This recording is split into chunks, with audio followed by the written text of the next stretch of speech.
اگلا سوال یہ ہے کہ محرم الحرام میں اہل تشیع کی جانب سے ماتم، جھولے، تابوت اور اس طرح کے جو افعال کیے جاتے ہیں، کیا یہ شرعی طور پہ درست ہیں؟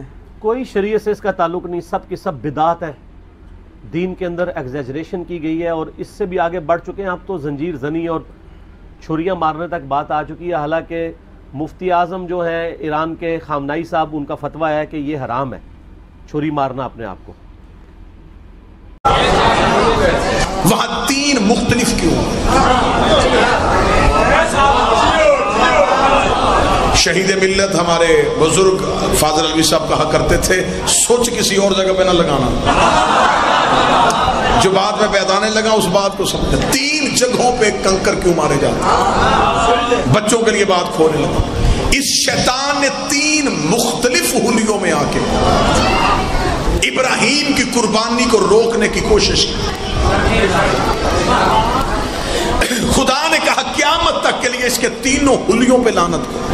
کون سے؟ میں حلیے بتا دیتا ہوں۔ حضرت ابراہیم جب اسماعیل کو لے کے گھر سے نکل آئے، اس نے پہلا حملہ کیا ابراہیم کی بیوی پہ، نام تھا بی بی کا ہاجرہ۔ یہ بھیس بدل کے آیا، شیطان کے پاس یہ طاقت ہے، یہ روح بدل لیتا ہے اور یہ بڑے معزز روپ میں آتا ہے۔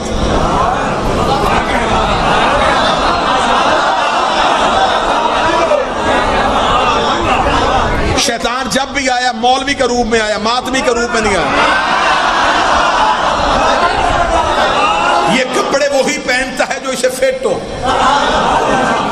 یہ بھیس بدل کے بی بی ہاجرہ کے دروازے پہ اس نے دستک دی، اندر سے اسماعیل کی ماں نے پوچھا کون ہے؟ کہنے لگا بی بی تیرا ہمدرد ہو۔ بی بی نے کہا کیوں آیا؟ کہنے لگا پوچھنے آیا ہوں تیرا بیٹا اسماعیل کہاں ہے؟ تفاسیر کہتی ہے بی بی نے کہا اپنے باپ کے ساتھ اس کے دوست کے گھر دعوت پہ گیا۔ کہنے لگا نہیں بی بی دعوت پہ نہیں گیا، چھری ساتھ لے کے گیا ہے، رسی ہاتھ میں ہے، تیرے بیٹے کو ذبح کرنے کے لیے گیا ہے۔ بی بی نے کہا باپ ہو کہ بیٹا کیسے ذبح کر سکتا ہے؟ کہنے لگا اپنا اللہ راضی کرنا چاہتا ہے۔ اس کے اللہ نے کہا اگر مجھے راضی کرنا بیٹا ذبح کر۔ وہ بیٹا ذبح کرنے کے لیے چلا گیا، کتابیں چاہو میں چھت تک ڈھیر لگانے کے لیے تیار ہو۔ اسماعیل کی ماں ابراہیم کی بیوی نے کہا مجھے کرنا کیا چاہیے؟ کہنے لگا بی بی سوچ کہہ رہی ہے دروازہ کھول گھر سے نکل، دروازہ کھول گھر سے نکل، دروازہ کھول گھر سے نکل۔ وہ سامنے ابراہیم جا رہا ہے، اس کا ہاتھ پکڑ اسماعیل کو لے کے واپس آ جا۔ ابھی اس نے کہا دروازہ کھول گھر سے باہر نکل۔ بی بی نے بند دروازے کے اندر سے کہا لا حول ولا قوت الا باللہ العلی العظیم، کہیں تو دروازے کے باہر شیطان کو نہیں کرنا۔ اس کا بی بی باہر تو آئی نہیں، اندر میں گیا نہیں، پہچانا کیسے؟ بی بی دیکھ رہی جو نبی کی بیوی کو حق کے مقابلے پہ گھر سے نکالے، وہ کل بھی شیطان تھا آج بھی شیطان۔ تو نبی کی بیوی کو نکال،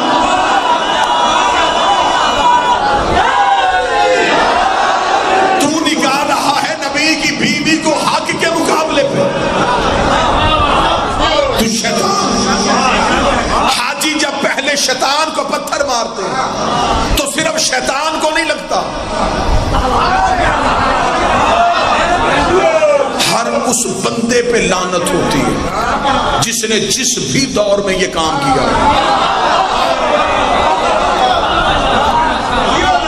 جو نہیں جا سکے ٹی وی پہ جا کے دیکھ لو، وہاں پہ شیطان کھڑے، وہاں پر تو سیمنٹ کے بڑی بڑی دیواریں بنی، پتھر دیوار کو لگتا ہے، اللہ کہتا شیطان کو لگتا ہے۔ میرے مالی یہ تو دیوار ہے، فرمایا بے شک دیوار ہے لیکن میں تمہیں بتا رہا ہوں اگر کسی پہ لعنت کرنی ہو اصل نہ ملے تو شبیہ بنا لیا کرو، اگر کسی پہ عزت کرنی ہو اصل نہ ملے تو شبیہ بنا لیا کرو۔ پہلا شیطان، پہلا حلیہ، پہلا پڑھ دیا جی۔ پہلے کو پتھر اس لیے مارا جاتا ہے کہ اس نے نبی کی بیوی کو حق کے مقابلے پہ گھر سے نکالنے کی کوشش، پہلے کردار پہ لعنت ہوگی۔ دوسرا کون سا کردار؟ یہ بھیس بدلا ہوا تھا، یہ ابراہیم کے پیچھے آیا، اسے پتا چلا کہ ہاجرہ تو آئی نہیں، اب یہ ابراہیم کے پیچھے چل رہا، ساتھ ساتھ چل رہا۔ ابراہیم سے کہنے لگا آج باپ اور بیٹا کہاں جا رہے ہیں؟ ابراہیم نے کہا قربانی دینے جا رہا ہوں۔ کس کی؟ بیٹے کی۔ کیوں؟ اللہ کو راضی کرنے کے لیے. کس لیے؟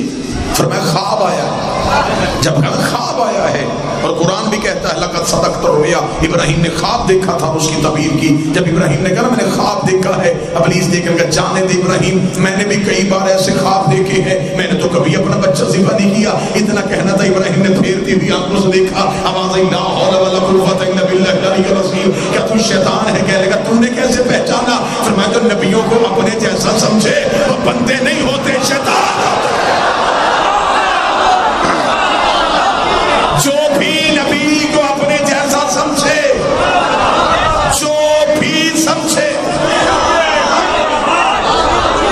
اس کا مطلب ہے جب دوسرے شیطان کو پتھر مارا جاتا ہے تو صرف شیطان کو نہیں لگتا,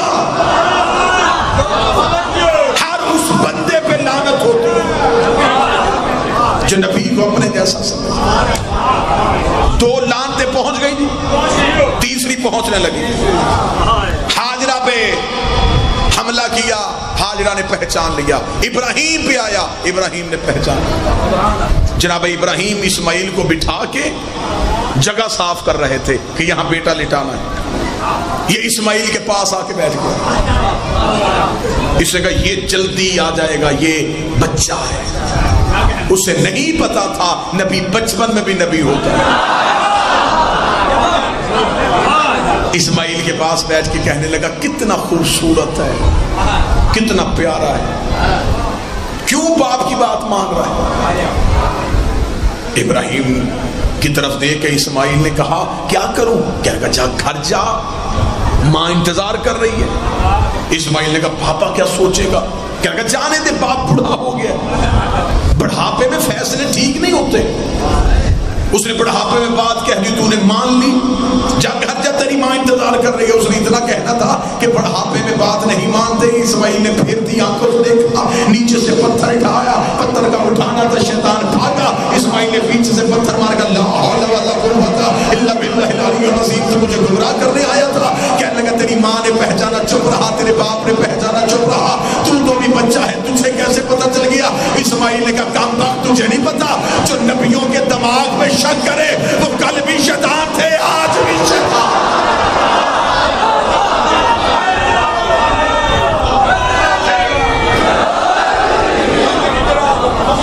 اس کا مطلب ہے جو بھی نبی کے دماغ میں شک کرے وہ شیطان ہوتا ہے اور لعنت کا حقدار ہوتا ہے. یہاں بندے ہم پہ اعتراض کرتے ہیں کہ لعنت نہ کرو, وہاں سارے لعنت کر کے آتے ہیں. یہاں نمازیں اکٹھی پڑھو تو کافر, وہاں عرفات میں ظہر اثر, مزدلفہ میں مغرب اور عشاء اکٹھی پڑھی جاتی. اس کا کیا مطلب ہے؟ خانگڑھ میں شریعت اور کعبے میں شریعت اور. یہاں اکٹھی پڑھو تو کہتے ہیں شیعہ, وہاں پڑھو تو وہاں تو پڑھنی پڑے گی, اس لیے کہ بنانے والا کعبے کا شیعہ ہے. اللہ قرآن میں کہتا ہے ابراہیم ہمارے شیعوں میں سے. بڑا لطف آتا ہے وہاں پہ جب جو پہلی بار حاجی کیا ہوتا ہے نا, جو بالکل نیا حاجی ہوتا ہے, فریش حاجی, وہ جب وہاں جا کے نماز ظہر پڑھ کے اٹھنے لگتا ہے تو پرانا حاجی, ریگولر حاجی, وہ اس کا ہاتھ پکڑ کے بٹھا لیتا ہے. وہ کہتا ہے جی کیوں بٹھایا؟ وہ کہتا کہاں جا رہا ہے؟ اس نے کہا ظہر پڑھ لی. تو اس نے کہا اثر نہیں پڑھنی. وہ گھڑی میں ٹائم دیکھتا اور ٹائم دیکھتا, حاجی صاحب طبیعت ٹھیک ہے, اثر اس ٹائم پہ؟ جی بالکل اس ٹائم پہ. کیوں؟ اس نے کہا یہاں اکٹھی پڑھتے ہیں, شام کو مغرب کے ساتھ عشاء بھی پڑھنی پڑے گی. وہ پرانا حاجی جب یہ بات کہتا تو نیا حاجی اس کے کام میں پوچھتے, حاجی صاحب یہ کام تو پاکستان میں شیعہ نہیں کرتے. اس کا چپ ہو جا, یہاں سب کچھ وہی کرنا پڑتا ہے جو شیعہ کرتے ہیں, یہاں ہر چیز وہی کرنی پڑتی ہے جو شیعہ کرتے ہیں. یہاں علم چومنا گناہ, وہاں سارے پتھر چوم کے آتے ہیں.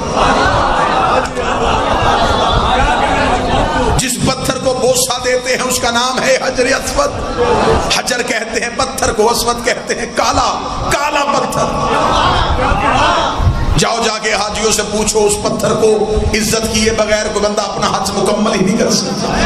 آج ہمیں بندے کہتے ہیں خود ہی کپڑا لاتے ہیں, علم بنا لیتے ہیں, خود ہی لکڑی لاتے ہیں, تعزیہ بنا لیتے ہیں, خود ہی میز لاتے ہیں, ممبر بنا لیتے ہیں. یہ شیعہ اپنے ہاتھ کی بنی ہوئی چیزوں کو کیوں چھوتے ہیں؟ انہیں نہیں پتا یہ لکڑی ہے, انہیں نہیں پتا یہ کپڑا ہے, انہیں نہیں پتا یہ لکڑی ہے, انہیں نہیں پتا یہ پتھر کہاں سے آئے ہوئے چہرے میرے سامنے بیٹھے بندے ہم اعتراض کرتے ہیں لکڑی بھی اپنی ہے, کپڑا بھی اپنا ہے, یہ پھر بھی کیوں چھوٹتے ہیں؟ جب کعبے میں جاتے ہو اگر حجر اسود پر بوسہ نہیں لے سکتے تو وہاں پہ کھڑے علماء کہتے ہیں اگر حجر اسود تک ہاتھ نہیں پہنچتا تو اپنے ہاتھ کی ہتھیلی کو حجر اسود کی جانب کرو, پھر اپنے ہاتھ کو حجر اسود سمجھ کے چومو. میرا ہاتھ ہے مولوی کے گریبان پہ, چوما ہاتھ تھا, ثواب حجر اسود کا کیسے ہو گیا؟ وہ کہتے چومتے ہم ہاتھ ہیں, ذہن میں حجر اسود ہوتا ہے, چومتے ہم تعزیہ ہیں, ذہن میں روضہ حسین.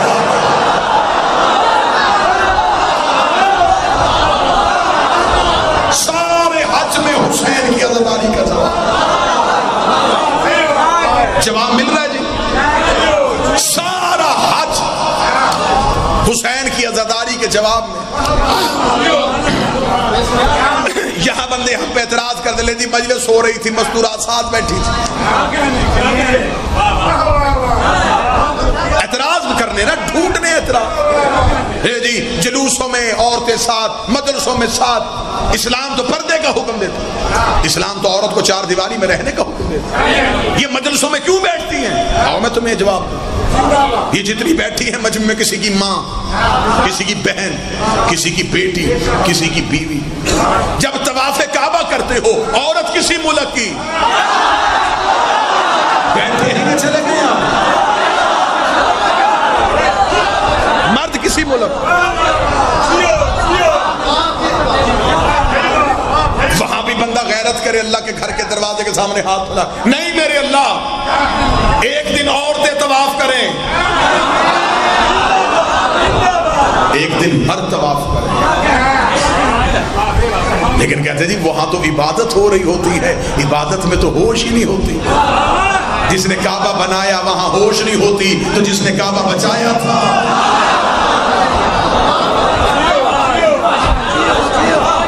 یہاں مجلس سننے کے لیے آ جائیں گے, مجلس ختم ہوگی, مجلس کے بعد کہیں لنگر کر لو. نہیں جی لنگر نہیں کرنا. نیاز چکھ لیں جی, نہیں جی نیاز نہیں چاہیے. میرا ایک سنی دوست میرے ساتھ مجلسوں پہ جاتا تھا اور میں اکثر دیکھتا تھا کہ وہ کھانا نہیں کھاتا تھا, ہمیشہ بہانہ کر کے بچ جاتا تھا کھا کے آیا ہوں, طبیعت ساتھ نہیں دے رہی. ایک دن میں نے پوچھا, میں نے کہا یار میں نے محسوس کیا تو کھانا نہیں کھاتا. اس نے کہا جی مجھے کسی بڑے نے بتایا کہ جو شیعوں کے گھر سے لنگر کرتا ہے وہ کبھی نہ کبھی شیعہ ضرور ہو جاتا ہے.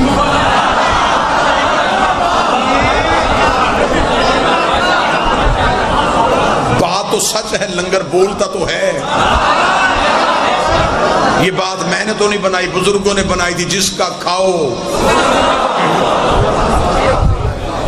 مجلس میں بندے نیاز نہیں لیتے, کہتے یہ تبرک, یہ نیاز, یہ اسلام میں ہے ہی نہیں. ایسا ہے کہ نہیں ہے؟ میں نے بڑی سادہ باتیں کی ہیں جی, سادہ باتوں سے میں نے عزاداری کا جواب دیا ہے. جو جواب ہمیں عزاداری کے دنوں میں بندے پوچھتے ہیں سب کا جواب میں نے محرم میں دے دیا. حج میں ہر چیز کا جواب. یہاں بندے تبرک نہیں لینے دیتے, اسلام میں ہے ہی نہیں. تازہ حاجی حج کر گیا, اس کے گھر جاؤ, اس سے جا کے ذرا پوچھو حاج صاحب کوئی حج کے قصے سنائیں, بڑے لمبے چوڑے سنائیں گے. اللہ نے بڑا کرم کر دیا, بس بچوں نے مہربانی کی, بھیج دیا مجھے, بڑی ان کی نوازش. باجی سب کے لیے دعائیں کی ہیں. حجر اسود میں بڑا رویا جی, طواف بڑا رو کے کیا جی, صفا و مروہ پہ بڑا لطف آیا جی. کیا کہنے جی, بڑا ہی اللہ نے مزہ کرم کر دیا, بڑا ہی اللہ نے شرف بخشا. پورے واقعے سننے کے بعد جب آپ اٹھ کے جائیں, اچھا حاجی صاحب اللہ نہیں تھوڑی دیر کے لیے بیٹھ, حاج صاحب اندر جائیں گے, 2 کھجوریں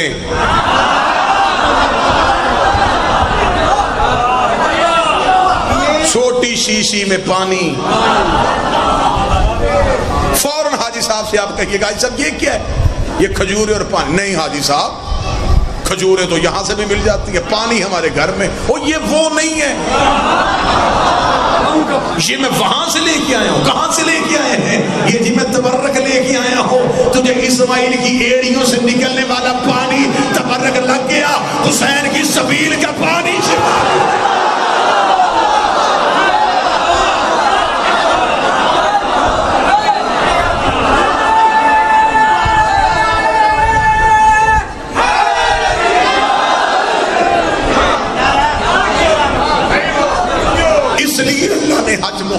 پہلے رکھا ہے. جتنے اعتراض حج پہ ہونے ان سب کا جواب جو بھی جواب ہے وہ اللہ دے دیتا ہے سارے, تاکہ حسین کی عزاداری پہ کوئی سوال اٹھے ہی نہ. وہاں جاتے ہیں بندے, واپس آ کے کہتے ہیں صرف اللہ ہی مدد کرتا ہے, اللہ کے علاوہ کوئی مدد نہیں کرتا, صرف یا اللہ مدد. 6 سال سعودی عرب کوئی بچہ محنت مزدوری کرنے چلے جائے نا, واپسی پہ مفتی بن جاتا ہے, ایک آدھ خاندان کا بیڑا غرق کر دیتا ہے. میں جی وہاں رہا ہوں, نہ میں نے وہاں کو ختم دیکھا ہے نہ درود دیکھا ہے, ایسا ہے. میں معاشرے کی باتیں کر رہا ہوں, میں کوئی مشکل بات ہے تو میں تمہارے معاشرے کی باتیں کر رہا ہوں. تمہارے گاؤں کا ایک بچہ سعودی عرب چلا جائے, وہ 10 سال 5 سال رہ کے واپس آ کے اس کے حالات دیکھ لیں. اس کو جی فاتحہ اسے کہا ہوتی نہیں, دعائیں مغفرت پہنچتی نہیں, یا رسول اللہ مدد ہے ہی نہیں, یا علی مدد بدعت ہے, ہوتا ہی نہیں, قبروں پہ جانا چھوڑ دیتے ہیں. آپ آج جا کے مدینہ منورہ میں دیکھیں, روضہ رسول کی جالی نہیں چومنے دیتے. وہاں پہ انہوں نے شرطے کھڑے کیے ہوئے ہیں, جب وہ بندہ جالی چومنے لگتا ہے, اگر آپ پاکستانی ہیں تو فوراً اردو میں کہیں گے لوہے کی جالی چوم رہے ہو, پڑھے لکھے ہو, جالی تمہیں کیا دے گی. واللہ بخدا میں خود گیا ہوں, میں نے اپنے کانوں سے سنا, وہ کھڑے ہو گئے ماتا محمد تو مر گئے. پھر وہ خانہ کعبہ کی طرف ہاتھ کر کے کہتے ہیں وہ زندہ ہے, زندہ کو چھوڑ کے مردوں سے مانگ رہے ہو. وہاں پہ گئے, بندے کا دماغ خراب تھا, لیکن حد ہے ان کی منافقت کی. خود روضہ رسول کی جالی نہیں چومنے دیتے اور اپنے سعودی عرب کے بادشاہ کے ہاتھ چومتے. ایک دفعہ ایک شیعہ عالم دین سعودی عرب حج کے لیے گئے, پتہ چلا شیعہ عالم دین ہے. انہوں نے کہا بلاؤ ذرا اس کی توہین کریں, اس کی تضحیق کریں. اسے بلایا گیا, بلا کے ایک دعوت کا اہتمام ہوا. جب دعوت کا اہتمام ہوا, سعودی بادشاہ اپنے کمرے سے نکل کے آیا تو سارے سرکاری مولویوں نے اس کے ہاتھ چومنے شروع کر دیے. جب وہ شیعہ عالم دین کے پاس آیا تو شیعہ عالم دین نے سعودی بادشاہ کے ہاتھ نہیں چومے. انہوں نے اپنے جیب سے چھوٹا قرآن جو سفر میں اپنے پاس رکھتے تھے وہ نکال کے اپنے ہاتھوں پہ کھول کے رکھ لیا. جو ہی انہوں نے کھولا اور اپنے ہاتھوں میں رکھا, سعودی بادشاہ نے ان کے ہاتھ میں کھلا قرآن دیکھا.